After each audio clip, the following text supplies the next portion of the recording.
السلام عليكم اخواتي الحبيبات، مرحبا بكم. ان شاء الله تكونوا في احسن الاحوال. اليوم راح نبدا معكم ان شاء الله باخر سؤال جاني في القناه، اللي هو كيفاش نحافظ على المطارح تاع الصوف. كما تعرفوا احنا العائلات الجزائريه تقريبا كلها عندها المطارح تاع الصوف، ولكن المشكل الكبير هو كيفاش ننظفوا المطرح تاع الصوف تاعنا، كيفاش نحافظوا عليه نظيف. انا اليوم ان شاء الله راح نعطيكم لاستيوس هذه اللي راني درتها عندي يعني مدة. في الحقيقة حلت لي المشكل هذا يعني بطريقة جذرية. ان شاء الله تنفعكم توم، وربما كاين اللي راهم دايرينها. المهم نجاوب المشتركة العزيزة اللي سألتني هذا السؤال. في نفس الوقت نرحب بالمشتركات الجداد اللي انضموا لبيت الأمل. مرحبا بكم خواتاتي جميعا. إن شاء الله تلقاو كل شيء مفيد في الفيديوهات اللي تقدمها القناة. لاستيوس اللي استعملها هي بكل بساطة هذا الغلاف اللي راكي تشوفي فيه. هذا ماهوش هو الأصلي تاع المطرح تاع الصوف. يعني هذا غلاف خارجي درتو حلي المشكلة. كل ما نجي ننظف المطرح تاع الصوف تاعي نحي هذا الغلاف، ودايرت له فيرمواغ برك يعني بالجنب باش يجيني ساهل. نحيه نغسلو في لا ماشين لافي عادي جدا، ما نخليش يعني يطول بزاف. ويبقى لي الجزء اللي في الداخل اللي هو المطرح تاعي العادي تاع الصوف. كيما راكي تشوفي هذا هو الوجه تاعو. هذا كيما شاركت معكم طريقتي في تنظيف الماتلا تاع دو بلاس. راح نخلي لكم رابط تاع الفيديو هذا تنظيف الموسمي تاع الماتلا. ندير البيكربونات فوق المطرح تاعي تاع الصوف، ونخليها نرشها على كامل المطرح، ونخليها نصف يوم كامل يعني تقريبا حتى تمتص لي هذيك الرطوبة كاملة اللي في المطرح. ومن بعد نجيب المكنسة الكهربائية ونسبيري هذيك البيكربونات كاملة. واكيد مرة على مرة نخرج المطارح تاع الصوف تاعي اللي كيكون الشمس كيما رانا دوكا في الفصل هذا، باش يتهواو شوية باش ما تجينيش فيهم الغمولية.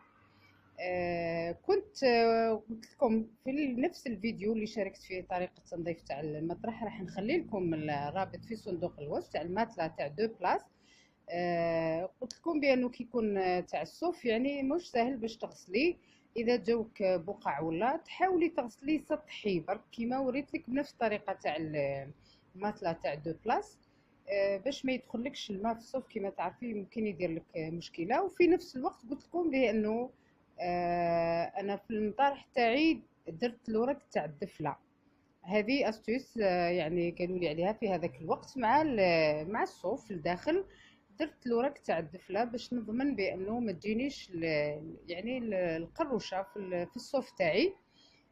في البدايه كنت دايره هذا يعني باش ما تستغربوش تقولوا كيفاش مغلفتهم بهذا القماش. انا هذا هو القماش الاصلي اللي كنت درته في المطارح تاعي. ومن بعد توسوست يعني لانه ما كانوش محميين حتى بغلاف واحد اخر. وكل مره نقول كيفاش ما يتغسلوش، كيفاش ما همش يتنظفوا. يعني كما تعرفوا الوسواس اللي يجينا احنا كامل بسبب الغبار، بسبب البقع، بسبب قداش حاجه. حليتهم في الحقيقه وديتهم للترزي عاودهم لي، وخليت هذا احتفظت به نغلف به المطرح تاعي. نزيد نعطيكم استيس واحده اخرى، هي هذوك ليوس اون بلاستيك اللي يتباعوا مخدومه شكل اوس تاع المطرح. استعملتها قبل ما نكون دايره هذا الغلاف اللي حميت به المطرح تاعي. في البدايه ما كان عندي هذا برك كنت دايرتهم تاع البلاستيك. دوك نوريهم لكم. نغلف به المطلة تاعي والمطرح ونغطيه عادي. هذوك ثاني تاع البلاستيك يحميوهم من الغبار.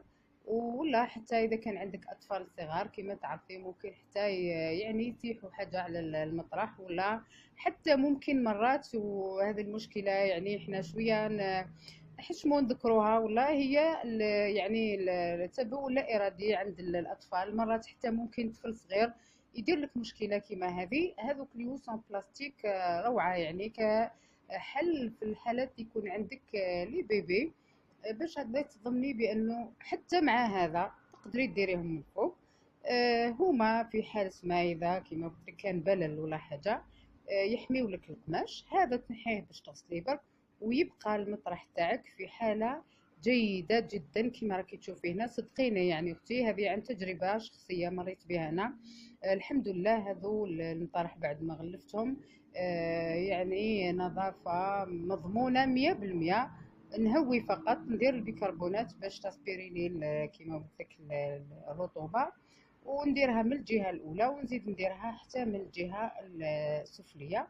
وهذه هي لاستيس. نتمنى ان شاء الله تكونوا استفدتوا حبيباتي. فقط كان جاني سؤال على الغطاوات اللي نغطي بهم الكنابيات وين نحتفظ بهم بعد ما شاركت معكم طريقتي في ترتيب خزانة المفروشات والأغطية.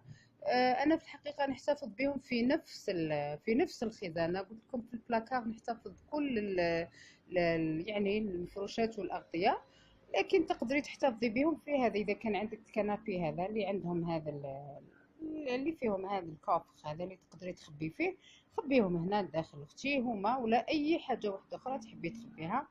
هذه هي الفكره. راح نوري لكم برك لاوس اون بلاستيك كيفاش دايره في مطرح واحد اخر باش هكذا تستفيدوا ان شاء الله. هي لاوس تاع البلاستيك اللي قلت لكم عليها. كاين تاع بلاصه واحده كيما هذه اللي عندي انا هنا، وكاين تاع دو بلاص. تلقاوهم يتباعوا عند اللي يبيعوا لي كوفغولي والزوار المفروشات يعني والاغطيه بصفه عامه، تلقاوهم عندهم تاع بلاصه وحده كيما قلت لك، وتاع دو بلاص. روعه هذو يعني مفيدين بزاف، خاصه اكيد راكم تعرفوهم يعني ربات البيوت جداد اللي عندهم لي بيبي اللي راهم يترباو باش ينحيو الحفاضات ولا لي كوش. ضروري ضروري اختي تستعملي هذو باش تحمي لي ماتلا اللي عندك كامل في الدار تاع دو بلاص تاع سرير كبير، ولا حتى تاع بلاصه وحده كيما هذو، لانه البيبي كي يبدا ينحي لاكوش معرض لهذه الحوادث. ماذا بينا نحميو المطرح تاع الصوف ولا تاع البونج ولا اي حاجه. موجودين هذو. السعر مانيش متذكره في الحقيقه لانه انا عندي بزاف ملي شريتها، وتتغسل سهله خلاص. انا راني راح نحيها تغسل لانه في الحقيقه راهي رافده ما رافده يعني الحمد لله. الاتربه والغبار واي حاجه اللي كانت راح تجيني في المطرح تاعي تاع الصوف جات هنا في هذا اللاوس، ونغسلها ونعاود نرجعها عادي. كيما قلت لك سواء مع مطرح الصوف ولا حتى مع تاع البونج ولا حتى في المطرح الكبير تاع التدبيره تاع نهار اليوم. كملت. نتمنى ان شاء الله تكونوا استفدتوا حبيباتي. ان شاء الله تطبقوا هذه الافكار وتستفيدوا منها، لما لا. نلتقي بكم ان شاء الله في فيديوهات لاحقه. السلام عليكم ورحمه الله تعالى وبركاته.